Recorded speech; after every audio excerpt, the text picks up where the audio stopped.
Cash Money Morgan. It's a Monday night. The vibes are good. It's probably like 90 degrees outside, and I have two guests here, but one on the mic and one chilling, studying. You can't see her, but you want to say hey? Hi. She's like a fly on the wall. She's our live studio audience tonight. But let's give a warm welcome to Dalton Cloyd.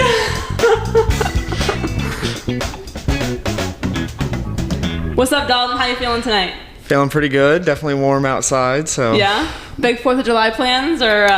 Just going to hang out with some friends and family after this, so. That's cool. That's about it. That's cool. I decided to not do anything for the 4th this year. It's kind of sad. It's kind of depressing. I'm retiring from the 4th of July. No, I'm not. It's my favorite holiday ever, but I decided to be wholesome and just on the grind, you know? Yep. So.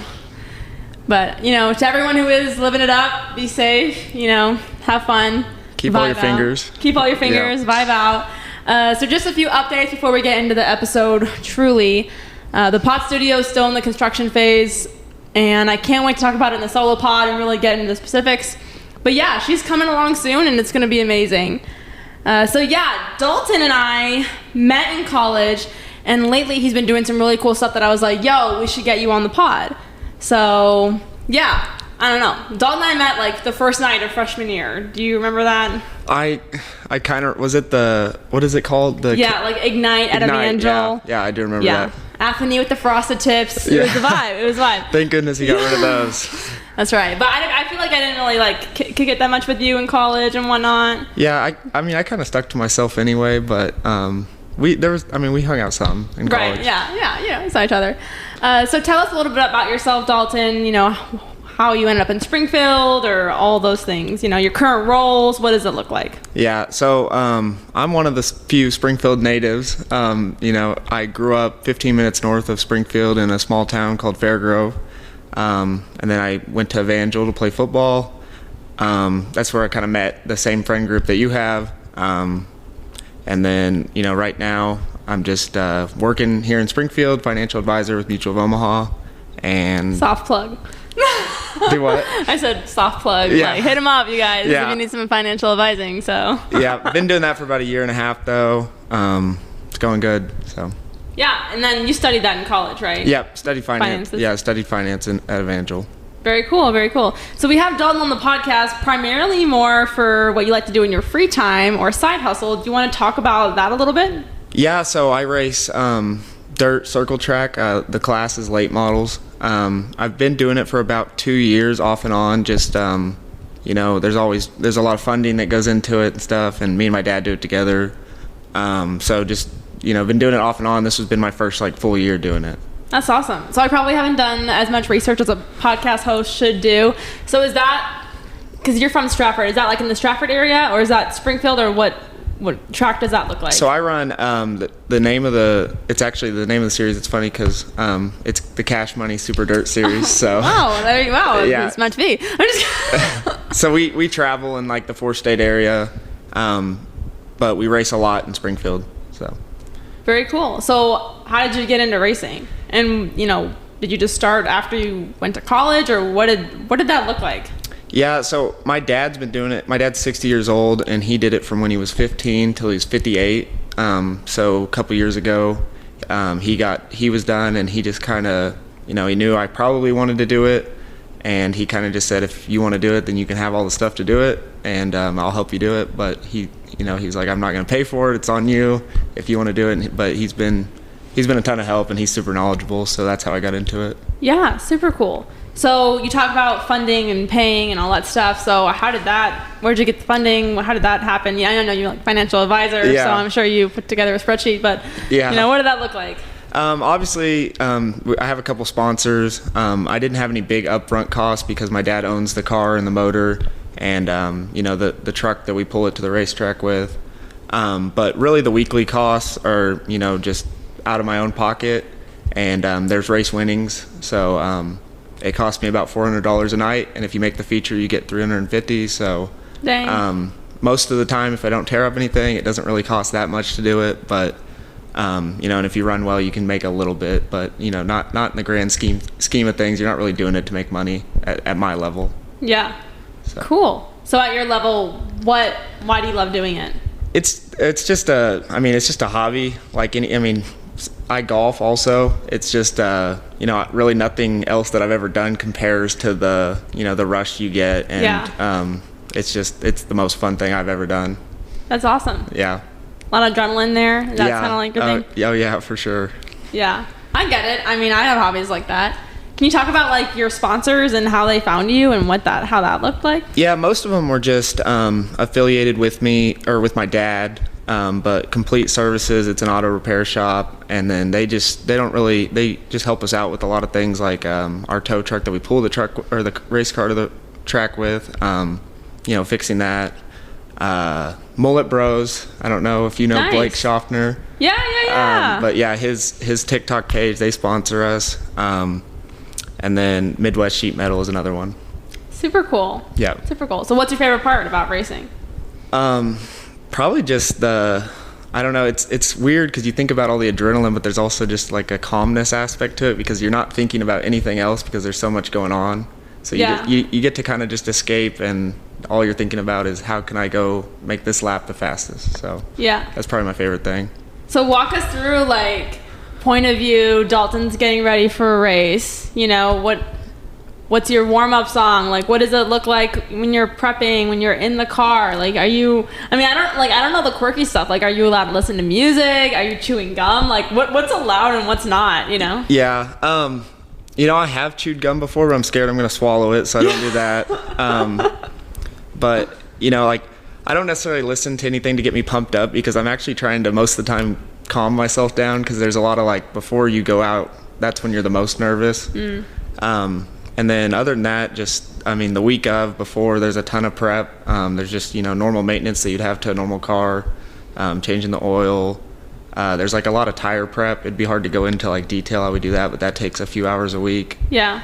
And then other than that, I don't really know. I try not to get too pumped up though. I'm trying to do the opposite and calm down. Okay, that's good to know. Yeah. I always drink a Rain energy drink though, so I do that. Trying to get sponsored by Rain. Yeah. You're next. That's awesome. Okay, so how does it look like? Obviously, I understand too, from a podcasting standpoint, there's a lot that goes in day to day versus, okay, this is the race day, how does that work while also being in sales and corporate? Because sometimes it feels like when you're in sales, you're never off, So how does that balance? Yeah, it's just trying to, schedule your time the best you can because it really is a full-time job. I probably put in, 15 to 20 hours on the race car on, if we have back-to-back weeks that we're racing, just with maintenance. Like this week I tore something up, so we're gonna have more hours of fixing the car. But yeah, just balancing it, just when you have time, if I have spare time, I'm at my dad's shop working on the car. So wow. So racing schedule, is it every weekend, every other weekend? What does that look like? Yeah, it's kind of random. Some weeks we're back to back, and then a lot of weekends we have a Saturday race and a Sunday race at different tracks. And those are the toughest ones because you got to jam all the maintenance in between, you get home at midnight and then you have to be back at the track at 3 o'clock. So, you got to wake up early after not sleeping much and then get your maintenance done, get to the track. Wow. And so, those are the toughest ones, the double headers. Dang, that's tough. So I was looking on the website, you have in your Instagram bio, so you sell some merch. Yeah. So who designed that? That was cool. Well, one of my sponsors talked about Mullet Bros and Blake Schaffner. He helped me design the shop, and then a guy named Jeff he did the artwork for him. And so we got some hoodies, some sweatshirts, and t-shirts. So when an order comes through, are you the one doing that, or No, it's completely basically wholesale. Nice. They buy it. When they buy it, it's just shipped straight from the company. They make it. So I think I've sold 100, not even 100 shirts, but almost 100. And you get some percentage of that? Yeah, I think I make $5 a shirt. Slay. That's good. So, okay, this racing's going on. It's your family does it. You love doing it. Right now, it's the side. What is your dream with racing? If you're looking at your future. I don't know. Is this something that you would just love to pursue, or what is that? That's my phrase of the night. Is what does that look like? I feel like I'm gonna coin that. Sorry, go ahead. I think my dream is not necessarily to do it for a living. Now, if I had the opportunity, I would, but there's probably only 30 guys that truly do it for a living in the country. Yeah. The type of racing I do.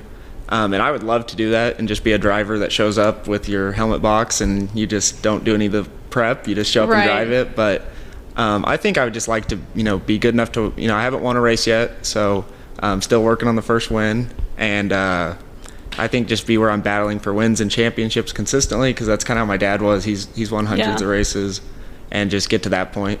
Okay, who would you say is like one of your racing inspirations, or I don't like the word idol, but like someone you look up to or admire? Well, I'm a big Tyler Erb fan, who is just a professional dirt late model racer. So it's what I do, but he does it professionally.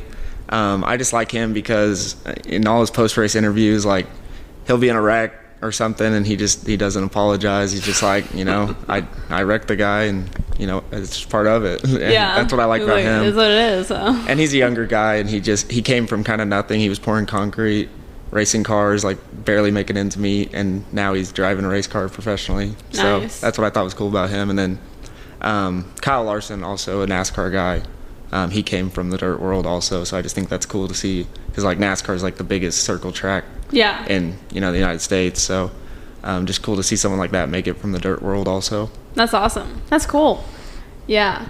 So do you have any cool racing stories or anything crazy that's ever happened? I have a few from my dad that I thought about before I got on the podcast, but this weekend I have kind of a cool story. All right. Well, let's that's the wrong button. Here you go. Here's the one. Yeah, Dalton! Sorry, the fans needed a free clap, before that. Yeah. Okay. So I'll just kind of start from the top of how the weekend went. And so the format is you have a heat race, and that basically determines if you make the main event and then where you start in the main event. So I started 10th in the main, and it's a 30-lap race. And I'd made it up to 4th, and with like 5 to go. And I was really hoping I'd get my first like top 3, because I ran top 5 a few times, but I haven't gotten a top 3 yet. And we were coming around a lapper and coming to the checkered flag actually, and I don't really know what he was doing, but he just spun out right in front of me and coming to the checkered flag, and we like just destroyed the front of the car. And tempers are high. Got out of the car wouldn't drive obviously, and kind of scurried across the infield. I ran across the infield and had to kind of confront him and just tell him what I thought about the situation. Yeah, sure did it in a really nice, polite, chill way, right? No curse words were said or anything. No hands were thrown. No, there were no hands thrown. That's good. I would have liked to. The cops were already there. When you're at Springfield Raceway, the cops are there. They know that what's going on. And but Papa Don, 60 years old, he was ready to throw hands. There it is. But other than that, I don't really. My dad was telling me he had a similar thing happen where a lap car, he was battling for the lead, and lap car destroyed his car. And this is the only like cool story I can think of from his, and it's another fighting one. And they got. I told Dalton that I like fights. Not trying to be in one ever, but occasionally I like to watch them. Yeah. So, I like watching the hockey fights and UFC fights. Sorry, continue.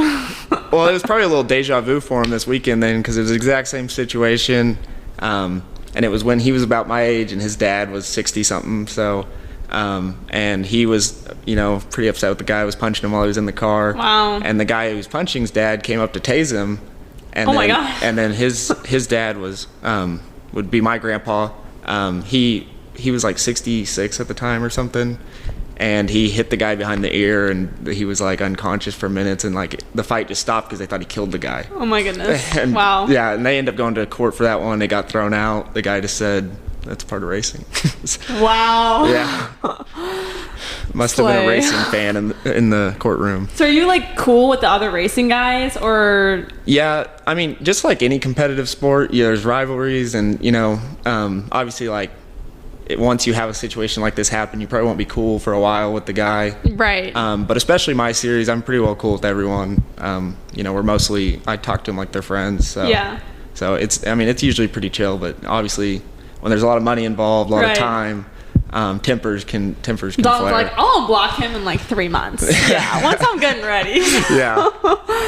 Man, so obviously I know with podcasting too that it can take a while sometimes for big success or, getting, achieving some goals you have. So, when you said you've been doing this for 2 years, you haven't gotten that first win yet. So how do you stay encouraged and motivated that like, yes, I want to achieve this. I don't want to give up even though I put in like a lot of time and money. How do you kind of push yourself? Well, my journey has been had some very many low points where I was like, I don't know if I want to do this, because I honestly, my dad started me at one of the higher levels, and I just thought I would be better than I was at the beginning, and then we broke a lot of parts. I blew up the motor twice, and Slay. Yeah. And so there were some low points where I was like, man, do I really want to do this? And I'd say just, having my, it's probably the thing that keeps me uplifted is just knowing, once you have a good run and you finish and nothing broke and you get on the trailer and you're like, man, that was so much fun. And then just my dad's probably my mentor. He's always keeping me uplifted and just like, racing's hard. There's one winner. And the guys winning have been doing it for 15 plus years, so that's just part of it, and starting to have some success now. So. Yeah, that's awesome. Do you regret starting at that higher level ever, or no? I think it would have been more fun to like start in a lower level class and get some wins and then move up, but that's just the way like my family and my dad is. He's like, well, if we're gonna do it, we're just gonna do, we're not gonna go mess around and make it a hobby. It's going to be work, and you're going to try to be the best. So that's just kind of how he's wired, and me too. So, I mean, I don't regret not doing it that way. Yeah, that's good. That's good. Okay, so here's another question. Obviously, you're in financial advising / sales, and then also racing, which there's one winner. It is very individual. How do you deal with not comparing yourself to other salesman and / other racers? Yeah, I mean, human nature is to compare yourself to other people. Right. And in a way, when you're comparing yourself to other people, it can make you better. But I had a football coach in college, Coach DeSoto. He just always said, like winners don't compare themselves to other people. That's what losers do. And just trying to be in that mindset, and that all I can worry about is being the best I can be. And it doesn't matter what, who's doing what over here. It's my life, so I need to just, stay in my lane. That's good. That's good.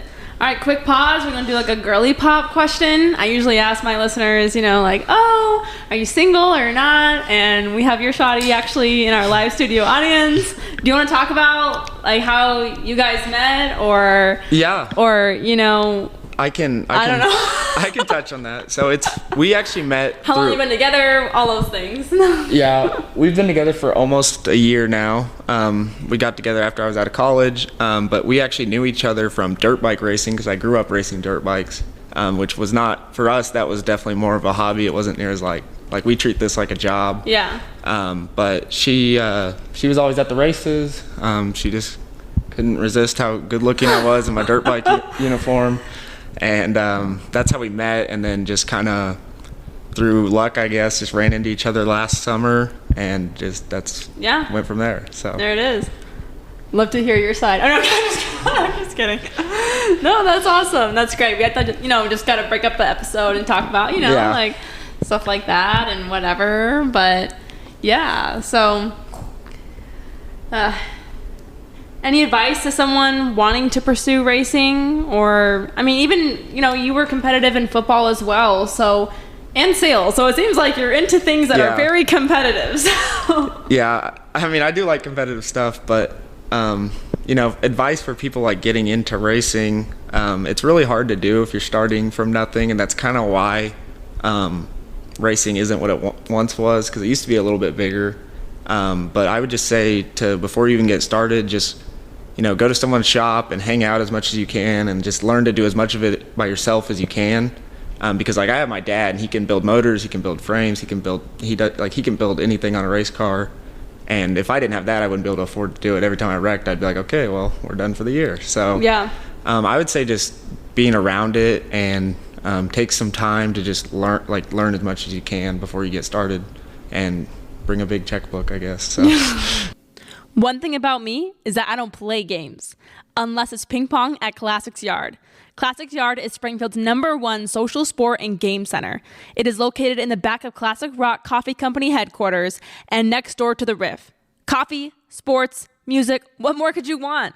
Located at 1900 West Sunset Street in Springfield, Missouri. Be sure to check them out, play some games, and reserve your event today. Visit www.classicsyard.com. Do you ever have to like budget or anything too, like racing into the money you make and all the other expenses? Yeah, I mean, as a financial advisor, I'd like to say I'm better at it, but probably way better than me for sure. It's hard to like actually just sit down and make a budget because there's so many unexpected expenses. Then you take race winnings into calculation. So I just kind of keep everything in a racing account and try to pay as much of it as I can with that. And when that money runs out, I'm like, okay, how much can I have out of my own pocket? Start putting in that account. So that's just how I approach it. And yeah, so I mean, there's not really a like set budget, but if I'm not going to go broke over racing. So I just know that if I get to a point, I'll just set the race car there for a couple months and we'll go race when we can afford to. Boom. That's good. That's good. Well, Dalton, I'm asking, I'm just thinking of things that are kind of random to get to know, break the ice between my listeners and you a little bit. Like, what's your favorite like football team and current like movie or show you're really into? Is there something? Yeah, I mean, I'm a Chiefs fan. Go Chiefs. I had a weird feeling. Yeah. My girlfriend hates the Chiefs, so she was thrilled. Who's her team again? She likes the Steelers. Okay, different. Yeah, she's weird. It's okay. We're Packer fans around here and Joe Burrow fans. So. Yeah, I'm sure there's lots of Joe Burrow fans that listen. I'm trying to go to a Bengals game, low-key. I checked the Packers schedule, and it's just not working with my schedule. So I'm like, I don't know. Maybe, I don't know. What was the other? I can't remember. Well, movies or current TV shows or anything like that. I'm not really a big movie or TV show person. Maybe it's because I'm busy a lot. But I'm trying to think. Yellowstone. Okay. I just finished the last season of Yellowstone, so big fan. Yeah, it's pretty good. Very cool. And I'm not country at all. My family is, but it made me feel like I should be. I feel like you're kind of country. No? I mean, I grew up in a rural community, but I mean, I don't wear boots or I don't ride horses or anything. Okay. There you go. Have you integrated, social media at all with the racing?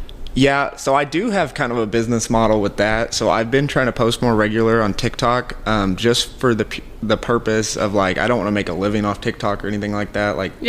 But if I could get to the point where I have 20,000 followers, it just helps from a sponsorship point of view. Yeah. It just makes your race team more marketable. So that's just kind of been my goal there. Just started kind of doing that regularly, but at 1,000 followers now. Okay, yes, way more than me. Pumping out some good content. There we go, yes sir. You got the race course with your tripod and your Alex Earl light, or no? No, I just make Ashton film everything and just there you go, boom. Try to be honest, I just kind of copycat some other racers, but it's still my footage. So do you think I know it's hard to talk about whatever, but do you ever think it would get to a point where racing or your day job was taking too much time of one? Do you ever think that if you continue to getting more sponsors and more followers and stuff like that? Yeah, I mean, I definitely could see it getting to that point, but I also can see the flip side that they go hand in hand. Being a financial advisor, half your job is just meeting people. Yeah. And I'm always meeting new people. And then there's some high net worth people in the racing community because it takes a lot. So I don't think it necessarily takes away from one or the other. I think they kind of complement each other, to be honest. Yeah. So. No, that's good. That's good. Do you see yourself staying in Springfield forever? When I was younger, I thought I was gonna get out of here, but to be honest, I kind of like it here. And then with the racing deal, I've talked about how I couldn't do it without my dad, and he's here and he's not leaving. So yeah. I wouldn't see myself in the near future getting out. There you go. Yeah. What's the quirkiest thing someone's done in a race car? Do people, I don't know, do people do, can they have the aux on? Has something ever happened where someone, I don't know. I mean, I've heard of people doing weird things listening to classical music before. Okay. I can't really think of anything quirky. You can't listen to music while you're racing. because you have to listen. There's a race director that is, so my helmet has built-in headphones, but it's connected to the race director speaking because he tells you where to line up, like when there's a caution, like he'll call out a wreck so you don't hit it, and just things like that. Yeah. So do a lot of people get seriously injured ever? And I'm sure, like, obviously, major racing too, but even dirt. Yeah. So, I mean, the race cars have gotten pretty safe, and like we have fire systems that put out fires and like really nice seats and seat belts and roll cages. But people do get hurt. I mean, last year, or a few months ago, there was someone in Missouri that died. Oh wow. He flipped in the cage, it didn't stay up and broke his neck, and so it's definitely still dangerous. And my dad, I mean, one of his best friends growing up, when he got to NASCAR, his second year in NASCAR, he passed away from racing. So oh my gosh. So it's gotten a lot safer, and you don't see it very often, but it can happen. You'll see like an occasional broken leg or something like that. Wow, that's tough. Yeah. And maybe a concussion. Oh, like for my wreck Saturday, I've my neck and back have been kind of sore, but nothing like serious. So dang. So then your wreck Saturday, like your car is crashed right now, so you're still, or what's what's going on there? Yeah, so my dad, when he's fired up, he's a pretty hard worker. He was up, we got home at midnight or something like that, and he was up at 6 a.m. When I got out to the shop, he had already started doing stuff, and when I got over there today to work on it, actually, he was already done with all the framework and stuff, so we're pretty much all ready to go. So that's insane. Yeah, he's pretty handy when it comes to stuff like that. Dang, that's nice. Do you think that your kids someday will also be doing racing as well? Yeah, I like racing, but I think to be a normal kid, they kind of need to play, like I'd rather them just play sports, but if they wanted to just race, Dalton's like, I'm not going to be fixing their car at 6 a.m. Yeah. If they wanted to race dirt bikes like I did growing up or anything like that, like I would be okay with it, but if they want to play any sport, I don't really, I'll let them do lots of things, and whatever they like, then I'd be okay with it. So there you go. Do you feel like there's ever this pressure on you? Like if you wanted to quit right now, do you think you're allowed to, or no? No, my dad always makes a joke. He's like, I'll sell it all right now. He's like, you're not going to hurt my feelings. Oh, nice. He's like, we can stop spending money on it. Yeah. But I think it would hurt I think he actually would be pretty upset, especially because I was kind of, when I started, just like at a flat line. I wasn't really getting better really quick. And then lately I've been getting a lot better quicker.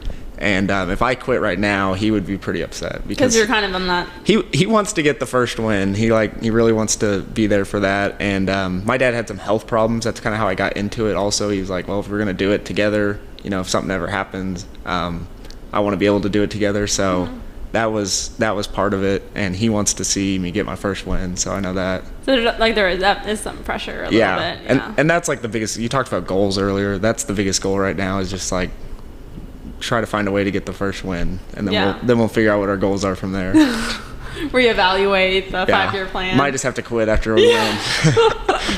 Do you have any siblings, and do they race at all too, or no? I have 2 older sisters. My oldest sister, there's like a 12-year gap between us, but she loves racing. She always went to my dad's races, but they never raced or anything, so no. And then my middle sister, Caitlin, she is involved in racing a lot now. She used to not. It's kind of funny because she used to not love racing, and then she met her husband at the racetrack, and they actually own a business together that involves racing.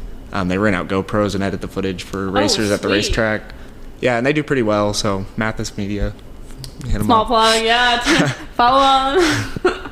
But yeah, so I guess we're all involved. My mom goes sometimes. She doesn't. I don't think she loves it that much though.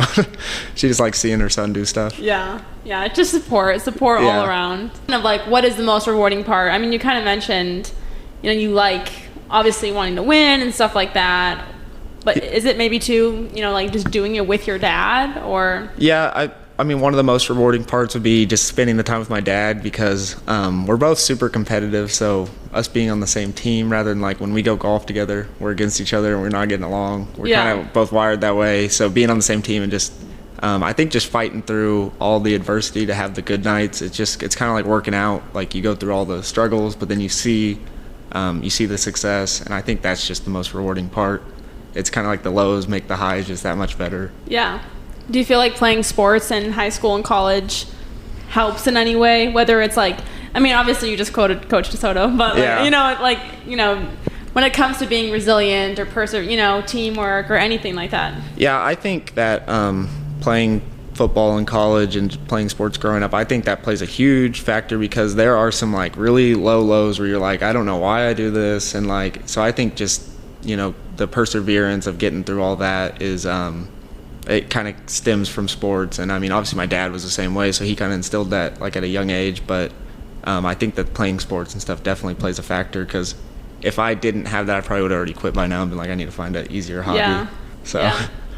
So mentally, like, what do you do to like self-care and chill? Or, I mean, is this your version? Because even for me, like with the podcast, it is fun, like doing a fun interview, whatever, like adrenaline's running, but it still is work. So, for you, if your sales is high stress, and then you're racing, I'm sure that's high stress. What do you do to kind of like chill out or mentally like unwind?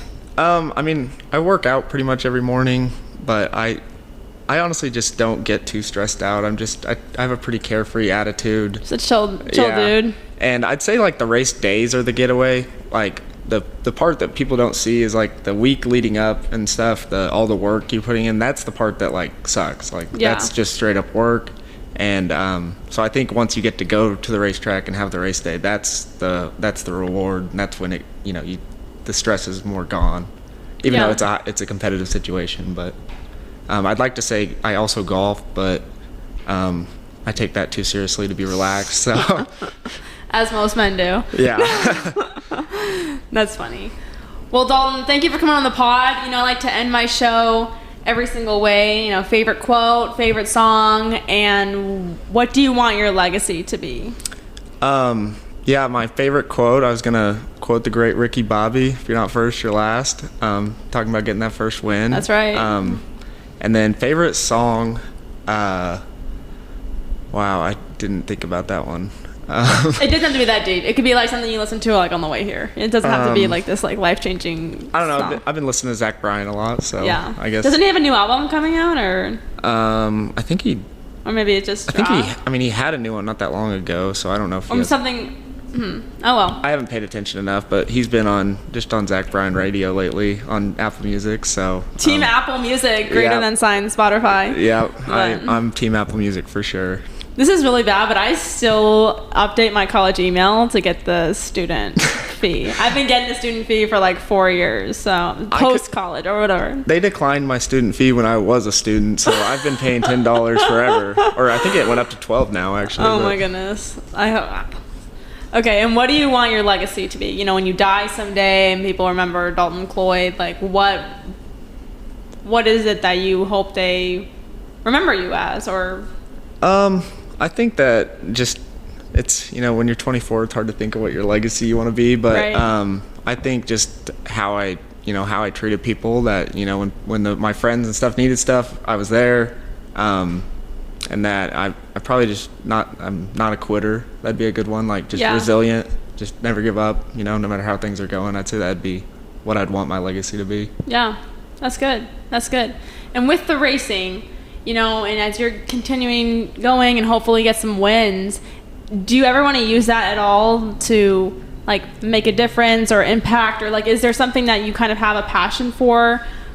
Or like or maybe not. Maybe you're just like, it's just something I do with my dad. You know? I think that with anything in life, if you have success, you should use it to just kind of like set a good example. I mean, I'm a follower of Jesus, so just spreading that instead of just like negativity or anything like that. I think just being positive and just using like as you find the success, just using that platform to spread positivity and those kind of things, rather than just because then you're in a spotlight. I don't know if that makes sense. No, that's good for sure. Yeah. Well, thanks, Dalton, for coming on the pod. I don't know if you have any last thoughts. No, I don't, but thanks for having me. I had fun. I like the motocross shirt. That was cool. Thank you. Yeah, shout out to Springy Jeans, per usual. Hopefully in the next month or something we'll be in the studio. But yeah, we just keep on keeping on, and summer's in full swing. Yeah. So thanks again for listening, you guys. If you enjoyed this episode, please go rate it, whether it's on Facebook or Apple or Spotify. And remember to make the most of your summer, pursue your dreams, and never give up. Bye!